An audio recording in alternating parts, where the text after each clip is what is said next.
Welcome everyone. It certainly is a great pleasure. Que Onda Magazine. Very happy to have an interview, a conversation with Houston Fire Department Chief Samuel Peña. Bienvenido, ¿qué tal? How are you? Mucho gusto, gracias. I'm honored to be here with Que Onda Magazine. Thank you for the opportunity. Thank you very much. You have been Chief of the Houston Fire Department since December 19th, 2016, since yesterday, right? Yeah. And you lead one of the largest municipal fire departments in the country, with approximately 4,000 personnel and an annual budget of over $490 million. What has changed since then, Chief? Well, I can tell you that in the last 4 years, it's been an interesting ride for the last 4 years. We've been certainly challenged here as a city, and as a primary service department for emergency services, we have really been tested in these last 4 years, whether it be natural disasters or civil unrests, or just like we experienced, a few weeks ago with the ice storm. So it's been very challenging, but I am glad that we have the quality of firefighters that we have here in Houston, because they have stepped up at every opportunity, and they have demonstrated that they are committed to the safety of this community. Great, thank you. And let's educate our readers, let's inform our readers following that you hold a bachelor's degree in criminal justice and a master's in business administration from the University of Texas in El Paso. Did you originally wanted to become a fire chief? Well, I wish I could tell you a cool story about why I became a firefighter and everything, but really the way it happened is when I got out of the Air Force, I had a wife and 2 kids, and I needed a job. And so we went back. El Paso is where I was raised. I was born in Los Angeles, but I was raised in El Paso, and that's where my wife's family is. And so we went back there, and I applied everywhere. And the fire department was the first one to call. And look, 22 years later, I went up the ranks there in El Paso, became fire chief. And then this opportunity presented itself here in Houston. And I took the leap of faith, right? God opened this door, and who am I to question His will? So here we are, and it's been, look, I don't regret one single minute of it. It's been, even though it's been challenging, it has been really an experience of a lifetime. Great, thank you. Now, Fire Chief Peña, what is the Houston Fire Department's biggest challenge at this moment? Biggest challenge at this moment is our issues with staffing. A couple of years ago, after a proposition on pay happened, Proposition B, we were forced to stop recruiting for that fiscal year. And we ended up falling short of our recruitment target by about 180 firefighters. And when we were able to hire again, I have to start the process all over again to bring people in. And my most precious resource is the firefighter rank, the entry level, because it takes us about almost a year to get a person from the streets through recruitment, through training, and then prepared to be out in the fire trucks. So that really has put us behind in our staffing numbers. Right now, we're about 220 firefighters below our regular staffing requirements. And this is something that we need to address. We need to address the pay issue that will help with recruitment and retention. And we need to secure a contract. So right now, those are our biggest challenges.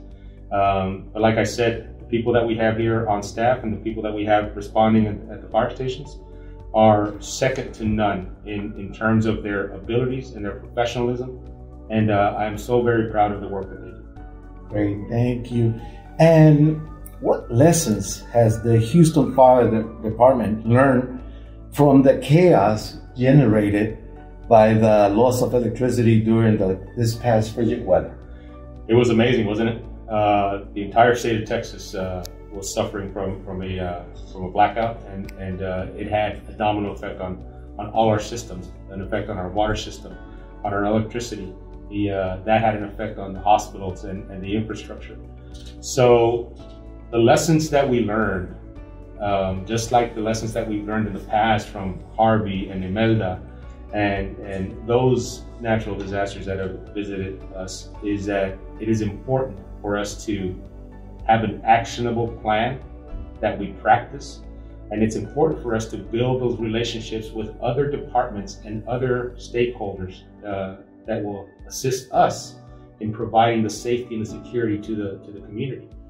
And we've been fortunate enough that here in Houston, because of necessity, because of all the things that have challenged us here as a community, as a city, that we've gotten a chance to build those relationships with other departments like Public Works, the police departments, the center points, build relationships with other emergency response units in our surrounding area, right, where we have memorandums of understanding where we provide assistance to and from each other's department. Because, look, if anything was taught to us by Harvey and by 9/11, is that even the biggest departments in the world at some point may need some help. So it's important for us to be proactive in reaching out to our partners and to build those networks and those relationships to be able to properly serve our community. If at this moment you had in front of you the mayor of Houston, Sylvester Turner, and you would ask him one thing for the Houston Fire Department, what would that be? Well, listen, I first have to say that Mayor Turner has been very responsive to our needs. In the last 4 years since I've been here, we've replaced over 40% of our heavy apparatus, ambulances and fire trucks. We have provided health and safety. We've invested in health and safety aspects for the fire stations to upgrade and modernize those stations. We have provided our firefighters with the tools and the equipment necessary to safely do their jobs. I remember just a couple of years ago when I asked for vests for our firefighters, right? It's a new day and age, and it's unfortunate that we have to provide that type of protection. But the mayor was very accommodating in his willingness to help me fill those needs. So I have to say that the mayor has been very, very responsive. What the biggest need that I have right now is for us to get to the table, to the bargaining table, so we can secure a contract for our firefighters to ensure that we are taking care of their needs as well. Right?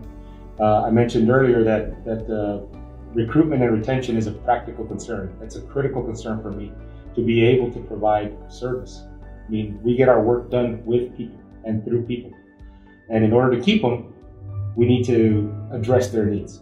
The biggest need right now is to ensure that we have the pay addressed and secure a contract that provides some framework for a better department. Thank you, Chief Peña. With the summer in the near future, unfortunately, among the Hispanic community, we hear every single year drownings, children in the pool. What is your message to the community, to those homeowners that do have a pool or that live in apartment complexes? Look, now is the time to start preparing and reminding people of the dangers of these pools. Pools, they're there to have fun, right? They're a big attraction. But unfortunately, accidental drownings is the #1 cause of death for children from 1 to 4 years old. And so it's important for us to get out there as a department and provide those public safety announcements. And luckily, I have a very good public affairs and public information office and public affairs office led by Chief Galvan, Richard Galvan, who's proactive in getting these messages out. Because not only is it drownings, and it doesn't take much, 4 to 6 minutes underwater is enough to cause damage that's irreversible for a human, and especially children. So providing the protections, providing the safeguards, ensuring that people who have pools know CPR, parents know CPR, because that's critically important. And it's also important to remember that it's not only in pools. You know, I mentioned the dangers to the children from 1 year to 4 years old. Those accidents can happen in a bathtub. They can happen in a toilet where accidentally a child falls in, or a bucket of water that may seem benign is enough to be a danger for our small children. So it's very critical that we pay special attention, especially right now in the spring and summer, right, as the pool activity becomes greater. The second thing is being cautious to not leave your child inside a car in the summer months with the windows rolled up. Every year we get tragic news and we respond to situations where children are left inside a vehicle with the windows up in the summer. And it doesn't take but 5 to 10 minutes for that temperature inside that car to be deadly for a child. And so again, those are the two biggest concerns for us as we move into the spring and summertime here in Houston. And so we just want to recommend and we want to remind parents to be extra cautious with your children. Enjoy them, but we need to be protective of them. Thank you, Chief Peña. A couple more questions. One of them is in regards to the fact that the governor of the state of Texas, Greg Abbott, has announced that now businesses can open to full capacity and also the requirement to wear a mask. Your comments regarding that? Well, we know one thing we know about this virus, and we're learning a little bit more each as we get more familiar with it, right? But the one thing that we are sure of is that it's highly contagious. And we know that in groups, in a confined space, inside a building, where we have large groups gathered together, that's the perfect opportunity for the virus to pass from one person to another. Look, the mask right now is the best recommendation we have until everybody gets vaccinated or a majority of the population gets vaccinated. The best recommendations we have to keep each other safe is to practice the safety recommendations that we've been making. Wearing the masks prevents you from spreading or limits the amount of spread that we have. Proper hygiene, washing your hands, and the distancing between each other, right? Those are the three things that right now are the best tools we have to slow the progression of this virus. The governor removed the mask mandate, but that doesn't mean that we can't take personal responsibility and do the safe thing for ourselves. Nobody will prevent you from wearing a mask, and that is our recommendation. That is the best recommendations we have at this moment. The second thing is that, especially for communities, minority communities, Hispanics, the African American community, the Asian community, that have been really highly affected by this virus, is when you have the opportunity to take the vaccine, to take the vaccine. The science is solid on the vaccine. It's highly effective. Now the Johnson & Johnson vaccine is coming out, and that is going to be a game changer because for several things. One, it doesn't require the stringent refrigeration and freezing that the other two vaccines may require. And the second thing is it's only one dose. It's 75% effective, and that is an incredibly high effectiveness rate. So, the fact that we can spread it out, maybe have it available at the Walgreens or the CVS's or those pharmacies that are in the neighborhoods is going to give us the opportunity to vaccinate more people. And that is my recommendation, especially for minority communities. When you have the opportunity to take the vaccine, please take the vaccine. Great. And before we say goodbye, a message to our readers of Que Onda Magazine. Anything you would like to add? Go right ahead. Look, I want to say it in Spanish, que estoy muy agradecido a la Que Onda Magazine por los esfuerzos que hacen para traerle la información a nuestra comunidad.